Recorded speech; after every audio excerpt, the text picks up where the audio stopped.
Hello learner, my name is Ruchi Gupta. Welcome to my channel Ruchi Eco Classes for UGC net. हम जो है UPHESC assistant professor economics का paper कर रहे थे। Paper 1 भी हमने किया है, जीके वाला 2014-15 का ये पेपर है। इसके 3 पार्ट आपका ये अपलोड हो चुके हैं, आप मेरे प्लेलिस्ट में जा कर के चेक कर सकते हैं। इसका जो है चौथा पार्ट बाकी था 75 से 100, ठीक।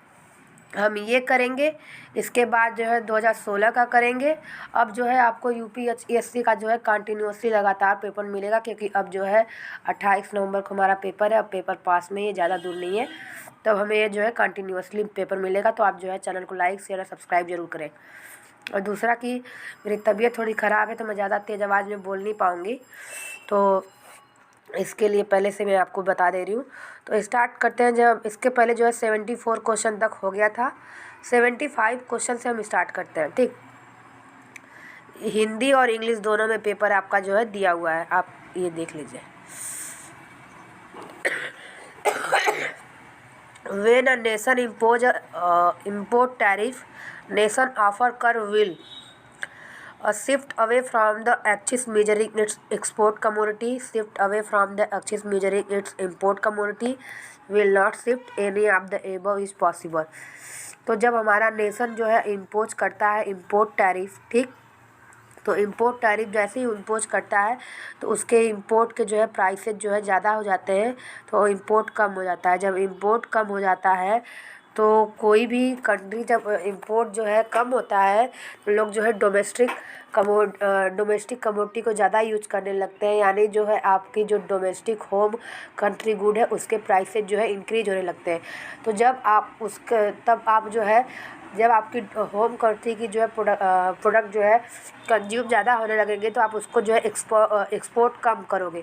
तो एक्सपोर्ट जब आप कम करोगे तो वो जो है आपका शिफ्ट हो जाएगा, दूर हो जाएगा। जैसे ये यहाँ से ऐसे हो गया, तो ये ऐसे पहले था, तो ये आपका अब ऐसे हो जाएगा, ठीक, ये इस तरीके से। तो ये हमारा ऑप्शन नंबर 75 का ए हो जाएगा। नेक्स्ट हमारा 76, the form of economic integration in which member nation eliminate tariff on trade among themselves, adopt the common external tariff wall and allow for free movement of labor and capital within the union is called। तो आपका यहीं पे जो है आपको जो है एक हिंट दे दिया, कॉमन एक्सटर्नल टैरिफ। तो यहाँ से एक कॉमन मार्केट हो जाएगा, ठीक। और हमारा है 77, the Stopler-Samuelson theorem postulates that the imposition of import tariff will result in an increase in the real return to the scarce factor, a decrease in the real return to the scarce factor, an increase in the real return to the abundant factor, an increase in the real return to the scarce and abundant factor। तो जो स्टॉपलर-सैमुअल्सन theorem हमारा होता है, उसमें जब आप trade में जाते हो और जब आप अबंडेंट फैक्टर जब हमारा अपना एक्सपोर्ट करता है और स्कार्स फैक्टर वाले जो है दोनों मिलकर ट्रेड करते हैं, ठीक, जो जिस मतलब कि एक आपका जो है इंटेंसिव कमोडिटी होती है, एक जिसमें कि आपको जो है स्कार्स होता है, ठीक। जैसे ए इंटेंसिव हो गई, दूसरा स्कार्स हो गया। तो जो स्टॉपलर-सैमुअल्सन थ्योरम होता है, ये बताता है कि जब आप ट्रेड करते हो और उसमें जो है टैरिफ इम्पोज होता है, तो जो हमारा एबंडेंट फैक्टर होता है वो हमारा जो है स्कार्स हो जाता है, और जो स्कार्स फैक्टर होता है इसमें हमें जो है रियल रिटर्न इंक्रीज होता है, और ये हमारा जो है स्कार्स फैक्टर को काफ़ी बेनिफिट होता है, ठीक, और ये अबंडेंट हो जाता है। तो ये हमारा ऑप्शन नंबर ए यहाँ पे हो जाएगा। 78, the appropriate expenditure switching policy to correct deficit in balance of payment. तो दो तरीके की पॉलिसी होती है, एक एक्सपेंडिचर स्विचिंग पॉलिसी होती है, एक एक्सपेंडिचर रिड्यूसिंग पॉलिसी होती है। सबको जो है कन्फ्यूजन हो जाता है एक्सपेंडिचर स्विचिंग और रिड्यूसिंग में कि दोनों सेम होते हैं, ठीक। तो मैं आपको बताती हूँ कि दोनों सेम नहीं होते हैं। एक्सपेंडिचर रिड्यूसिंग जो पॉलिसी होती है वो हमारी इंटरनल पॉलिसी से रिलेटेड होती है, जिसमें हम मॉनेटरी और फिजिकल पॉलिसी यूज करते हैं, ठीक, जो गवर्नमेंट एक्सपेंडिचर से रिलेटेड होती है। जो एक्सपेंडिचर स्विचिंग पॉलिसी होती है वो हमारी एक्सटर्नल पॉलिसी से रिलेटेड होती है, यानी BOP और बैलेंस ऑफ पेमेंट और फॉरेन एक्सचेंज से रिलेटेड होती है। तो ये हमारा जो है यहाँ पे डिवॉल्यूएशन हो जाएगा। 79. The purchasing power parity theory of the exchange rate implies that the currency of a country A would depreciate against that the country B is. तो FDI से रिलेटेड जो है अगर ये है तो कभी वो होता नहीं है, ग्रोथ रेट भी नहीं होता। अगर इंटरेस्ट रेट नॉर्मल है तो उतना तो होना ही चाहिए। इन्फ्लेशन रेट अगर एक्सीड होता है तो आपको जो है अपनी कंट्री का जो है वैल्यू डिवॉल्यूएट करना पड़ता है, डिप्रिसिएट करना पड़ता है। ठीक। 80. If there are no tariff on final goods but there is a tariff on important input, effective rate of protection will be negative. क्योंकि अगर आप जो है इनपुट के ऊपर जो है टैरिफ इम्पोज करते हो तो आपका जो है जो आप फाइनल गुड बनाएंगे उसका जो है कॉस्ट ज़्यादा होगा। जब उसका कॉस्ट ज़्यादा होगा देन आप जो है आपका फाइनल प्रोडक्ट महंगा होगा और आप उसको एक्सपोर्ट करेंगे तो वो कंट्री कोई भी कंट्री उसे आपके प्रोडक्ट को इंपोर्ट नहीं करेगी, क्योंकि अगर वो जब तक आप कोई भी गुड अच्छी क्वालिटी का सस्ते में नहीं देंगे दूसरी कंट्री आपको जो है इंपोर्ट नहीं करेगी। इसलिए यहाँ पे जो है इफ़ेक्टिव रेट ऑफ टैक्सेशन हमारा जो है निगेटिव होता है। अब हम देखते हैं 81 question. Which of the following is not correctly matches? Dutch disease, existence of non-trade goods sector in an economy, common market, MER को COSUR। ठीक। तो Marshall Lerner condition, elasticity condition under which a change in country exchange rate would improve its balance of trade. J curve, effective rate of taxation. तो आपको अच्छे से पता है कि इफेक्टिव रेट ऑफ टैक्सेशन का एक मैथमेटिकल फार्मूला होता है। ठीक। ये जे कर्व हमारा जो है डिवॉल्यूएशन से रिलेटेड होता है, जो BOP के वर्सन और लॉन्ग रन में जो है अच्छे सिचुएशन के बारे में बताती है। ठीक। तो ये हमारा ऑप्शन नंबर डी हो जाएगा। नेक्स्ट हमारा current account deficit is the difference between.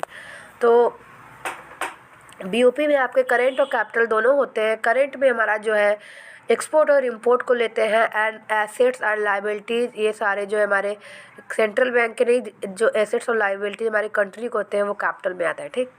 तो ये हमारा ऑप्शन नंबर सी हो जाएगा। नेक्स्ट है, अब ये पूछ सकते हैं आपके गवर्नमेंट रेवेन्यू और एक्सपेंडिचर क्यों नहीं आएगा? तो अगर ये करेंट अकाउंट रेवेन्यू का बोलते तो एक बार हम बोलते कि revenue receipt and revenue expenditure, तो वो रेवेन्यू अकाउंट में आएगा। Current account deficit is export and import. ठीक। The merit of zero based budgeting is that tax liability is reduce, deficit financing become zero, expenditure is rationalise, profit go up. तो zero based budgeting का क्या होता है कि जैसे आप policy बनाते हैं तो पॉलिसी को जो है रिव्यू किया जाता है और उसको हर साल रिव्यू कर, जब तक इम्प्लीमेंट नहीं होता उसके पहले जो है उसको रिव्यू किया जाता है कि इसमें क्या प्रॉब्लम है, कितनी बजट होगी, कैसे क्या होगा, वो सारी चीज़ें। तो इसमें जो खर्चे होते हैं ना उसका जो आउटकम होता है वो आपको जो है अच्छे से मिलता है, यानी कि प्रॉफिटेबली मिलता है, इसलिए जो है ये रेशनलाइज होता है। Option number C. फिर हमारा जो है which type of unemployment is chronic, तो ये हमारा स्ट्रक्चरल जो है लॉन्ग टाइम तक चलता है, इसलिए ये जो है क्रोनिक हो जाता है हमारी किसी भी इकोनॉमी के लिए। ठीक। अब बढ़ते हैं 85 क्वेश्चन की तरफ। An inflationary gap is caused by, तो इन्फ्लेशनरी गैप का कॉन्सेप्ट जो है बार बार पूछता है किसने दिया है, किन्स ने दिया है, और वो बताते हैं कि because of excess demand, option number D, उसकी वजह से हमारा जो है इन्फ्लेशनरी गैप क्रिएट होता है। और एक्सेस डिमांड को हम बोलते हैं प्रॉब्लम ऑफ, हाँ, इन्फ्लेशनरी गैप इसकी वजह से क्रिएट होता है। और दूसरा होता है डिफिशिएंट डिमांड, यानी कि जो है डिफिशिएंट यानी डिमांड में कमी होने की वजह से जब हमारी सप्लाई ज़्यादा होती है तो वो रिसेशनरी गैप को हमारी दिखाती है। ठीक। तो ऑप्शन नंबर डी यहाँ पे सही हो जाएगा। नेक्स्ट है हमारा 86। ये क्वेश्चन देखिए मैथमेटिकल है, मैं आपको यहीं पे करके दिखाऊंगी। जैसे जैसे मैं स्टेप बाय स्टेप कर रही हूँ आप भी कीजिए, क्योंकि मैं नेक्स्ट पेज नहीं ले सकती यहाँ पे ब्लैंक पेज, तो मैं आपको यहीं पे करके दिखाती हूँ। ठीक। On the basis of given information about consumption and disposable income 4 statement are given. Consumption दिया है, डिस्पोजेबल इनकम दिया है। डिस्पोजेबल इनकम क्या होता है? वाई माइनस टी, यानी कि आपका जो पर्सनल इनकम होता है उसमें से टैक्सेशन आप घटा देंगे तो डिस्पोजेबल इनकम आता है, जिसको हम वाई डी से शो करते हैं। So is the correct code selected right statement. A household plan to consume 400 when disposable income is 500। ठीक, साथ में नोट करते रहिए। 400 कंजप्शन है जब हमारा इनकम 500 है, सी वाई। ठीक, अगेन हमारा दिया है 480 व्हेन इट इज 600।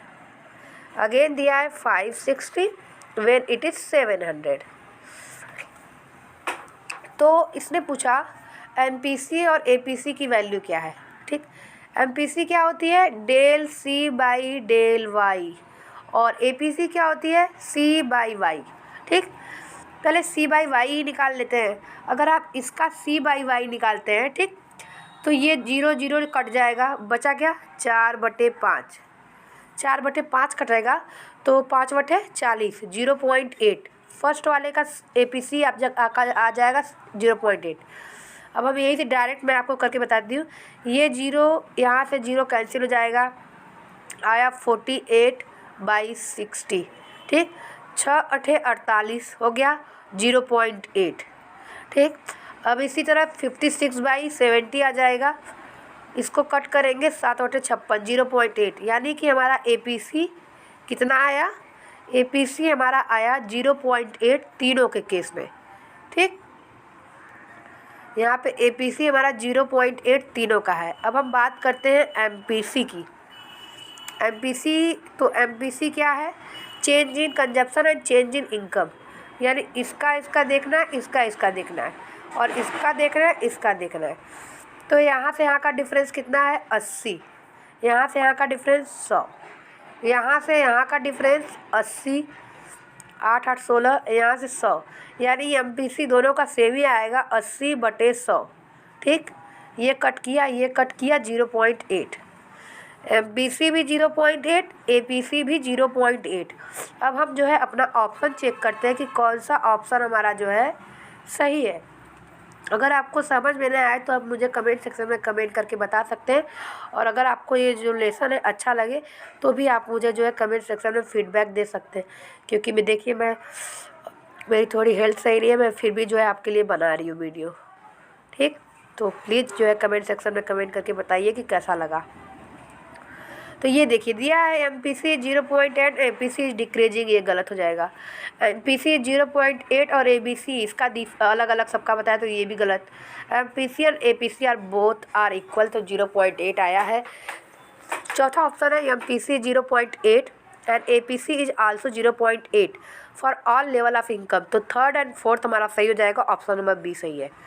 87, ये अगेन मैथमेटिकल क्वेश्चन है, देखिए काफ़ी अच्छा क्वेश्चन है। Given money supply equals to 200, transaction demand for money 0.25 Y, speculative demand for money 50 - 200 I. The LM equation is. ठीक, LM और IS में क्या अंतर होता है कि माइनस और प्लस का अंतर है। LM हमारा जो है पॉजिटिव है, ठीक, और जैसे कि हमारा सप्लाई साइड है, IS हमारा नेगेटिव है। ठीक, अब हम बात करते हैं इसका। तो मनी सप्लाई इक्वल्स टू केल्सियन का क्या होता है? Money supply demand for money equilibrium में होता है हमारा। ठीक, money supply equals to demand for money, ये हमारा होता है।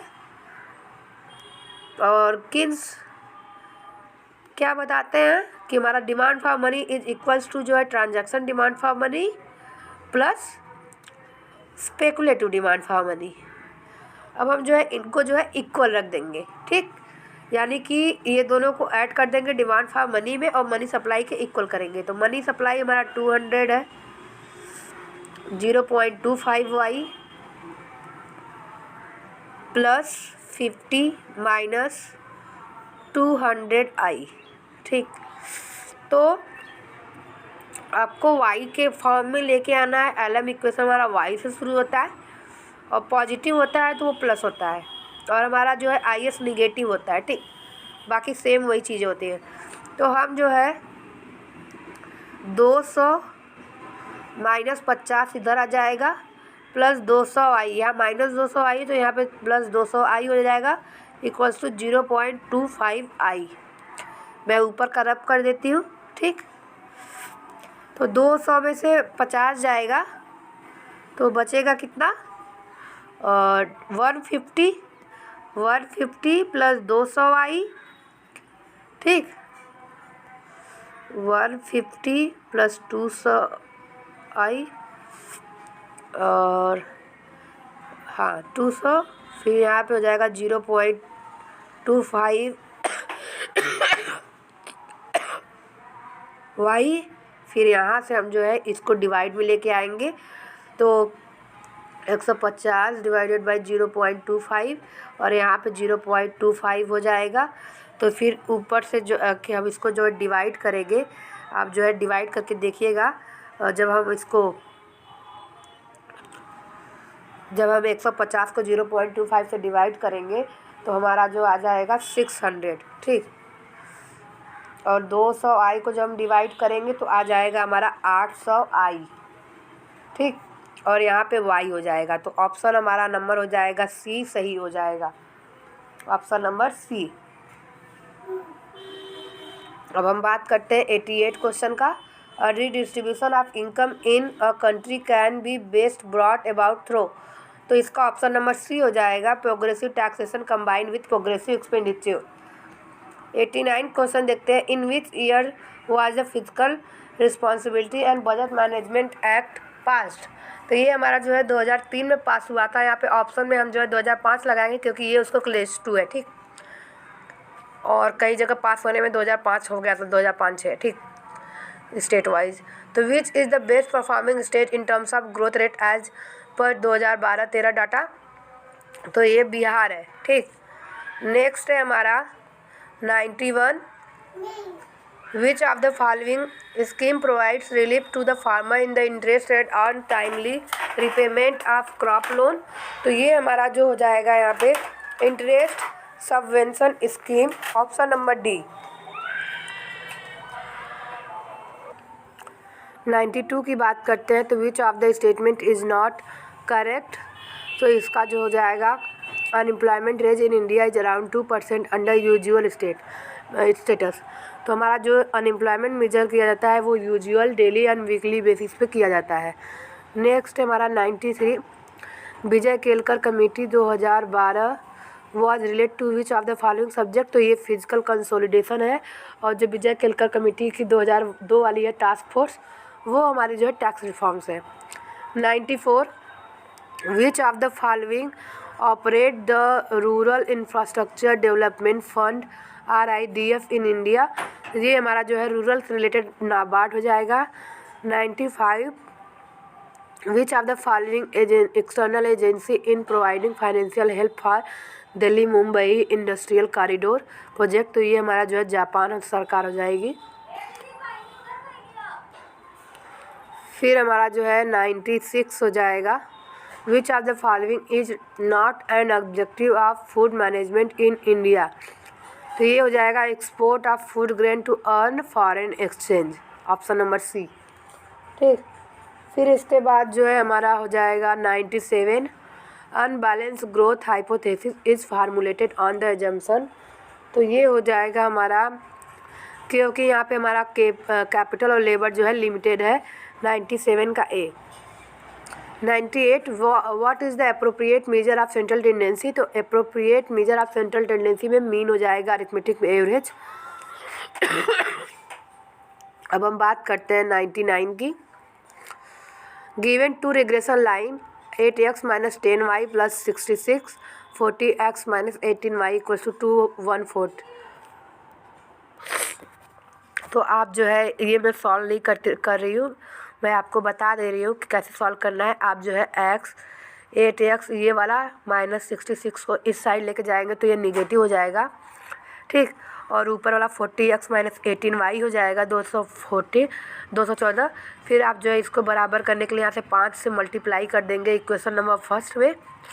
ठीक, तो यहाँ पे ये 40x कट जाएगा। इस तरह y की वैल्यू आएगी, देन y की वैल्यू आप इसमें पुट करेंगे तो x की वैल्यू आएगी। आज आ जाएगी कितनी, x की वैल्यू आ जाएगी हमारी ये 13 आएगी, 1 मिनट में बताती हूँ कितना आएगी। हाँ, एक्स की वैल्यू 13 आएगी और वाई की वैल्यू जो है 17 आएगी। ऑप्शन नंबर डी सही हो जाएगा। फिर हमारा 100 है, if constant value 5 is subtracted from each observation of a set the variance is, तो सेम रहेगा अनअल्टर्ड। आपको जो है वीडियो पसंद आ जाए तो चैनल को लाइक शेयर और सब्सक्राइब जरूर करें। Thank you so much.